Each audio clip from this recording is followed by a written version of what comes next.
বেশ গরম, মানে ফ্রেশ মনে হইতেছে।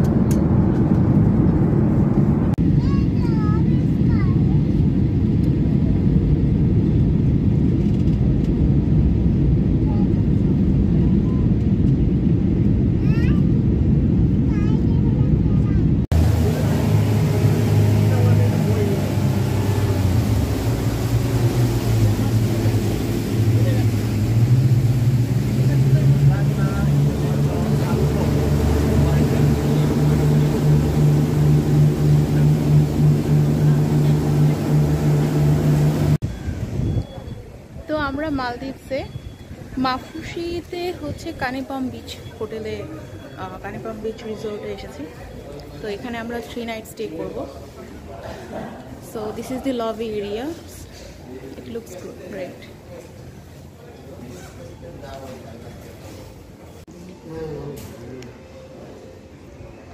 তো আমরা কানিপাম বিচ রিসোর্টে থাকছি 3 রাত মাফুসিতে।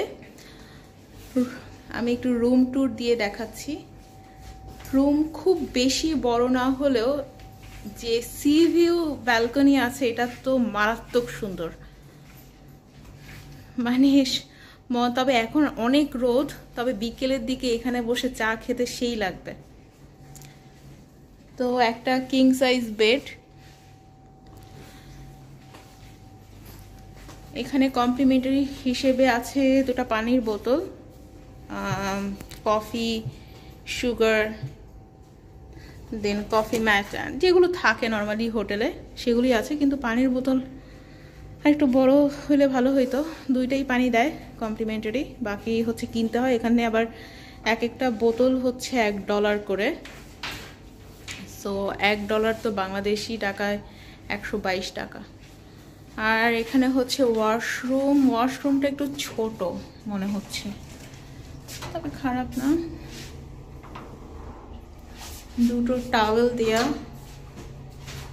দেন এটা হচ্ছে এটা body lotion, soap, hair dryer আছে। আর এটা হচ্ছে শাওয়ার এরিয়া। এখানে হচ্ছে শ্যাম্পু অ্যান্ড বডি ওয়াশ।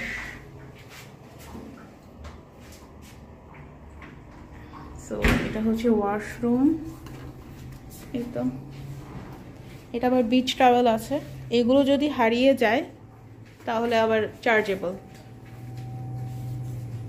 দেন এখানে কাপড় রাখার একটা জায়গা আছে, এখানে আবার 2টো ছাতাও আছে। আমাকে বলে গেল ছাতাগুলো যদি হারিয়ে যায় তাহলেও চার্জেবল।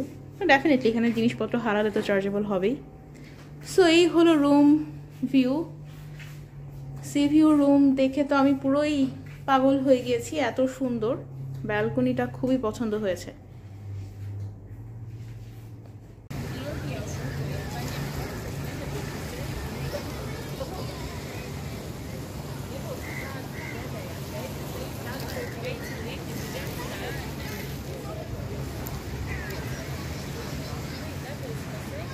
তো আজকে আমরা মাফুসি দ্বীপে। তো সকালে তো আমরা কানিপাম বিচ হোটেলে উঠেছি, এখন সন্ধ্যার দিকে, সকাল না আসলে দুপুরের দিকে আমরা এসে পৌঁছিয়েছি। আর এত রোদের তাপ, তো আমরা আসলে তখন বের হতে পারিনি, অসম্ভব রোদ ছিল। তো এখন সন্ধ্যা হয়ে গিয়েছে, তো বের হলাম একটু আশেপাশে, হোটেলের আশেপাশে জায়গাগুলো একটু ঘুরছি। শুধু আমি রেস্টুরেন্ট ছাড়া আসলে এখন তেমন কোনো কিছু পাচ্ছি না। আর এখন আসলে ডিনার টাইম, ওদের ডিনার টাইম স্টার্ট হয় 6টার দিকে। তো আশেপাশে রেস্টুরেন্ট বাদে আর বিচ আছে, একটা খুবই সুন্দর বিচ। তো ওখানে দেখলাম অনেকেই সুইমিং করছে আর রেস্টুরেন্ট। তো এটা খুবই সুন্দর একটা রিল্যাক্সিং মোমেন্ট। তো দেখি, এই যে আমার বাবা, মা, আমার পিসিমণি। হ্যাঁ, তোমার শার্ট খুব সুন্দর।